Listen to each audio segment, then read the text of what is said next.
Alright, so it's time for the Texas Chainsaw Massacre 2.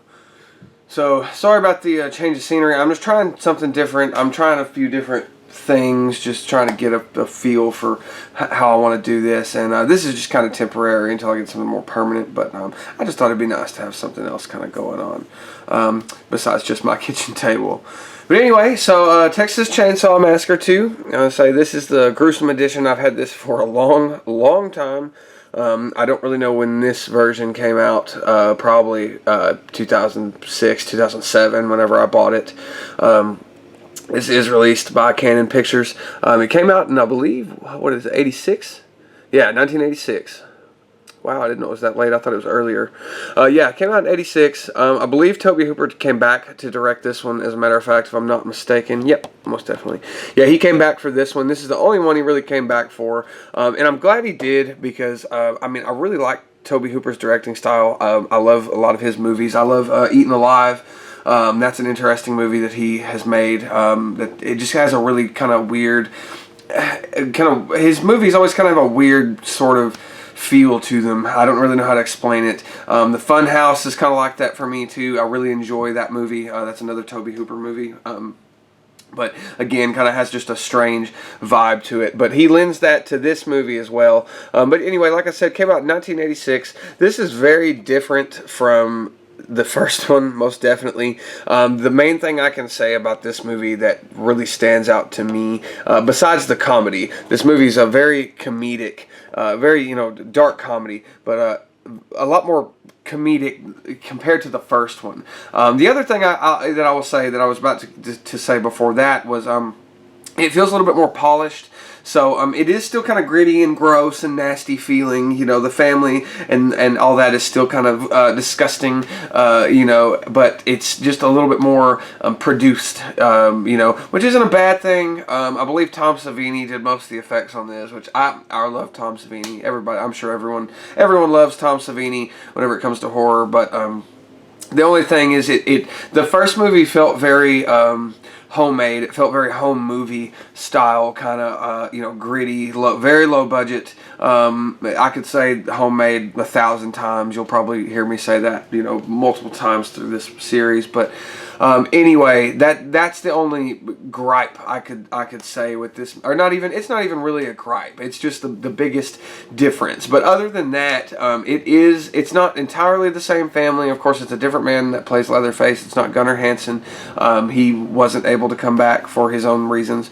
And of course, the hitchhiker from the first movie who passed away, in the first movie, passed away. He was fucking run over by a damn truck. That's what happened to him. But I don't know if Ed Neal, the guy who plays him, is actually dead or not. But I don't remember. I'll get back to you on that. Anyway, so Bill Moseley, this is where Bill Moseley comes in. He's great in this movie. He's disgusting. Chop Top is the character that he plays. Nasty fella. And then Jim Sido, however you say it, he returns from the first Texas Chainsaw Massacre to play Drayton Sawyer. And he's always great, in that role. I love seeing him come back.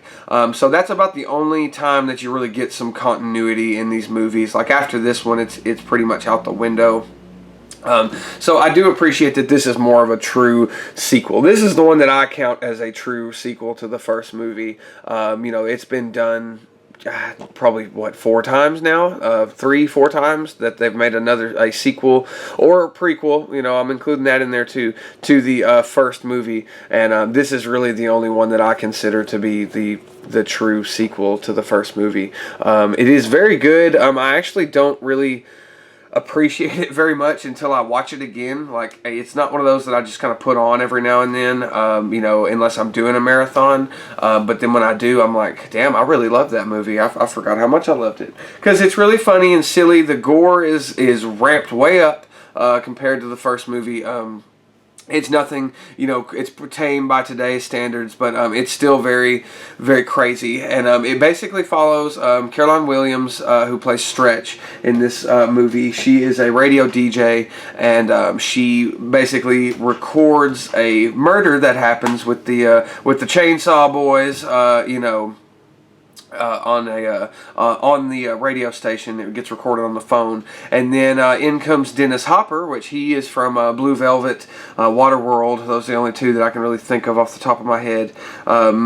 Great actor, but he steps in and he is the brother or uncle or something like that to Sally and Franklin from the first movie. So he's basically tracking down the chainsaw killers. He goes freaking batshit. He attacks them with, he attacks them on their home turf with chainsaws in hand, quoting Bible scripture, everything like that, just giving it everything he's got. And I think it's great. And he goes in there, fights them off. Stretch is a great final girl. Caroline Williams, she's awesome.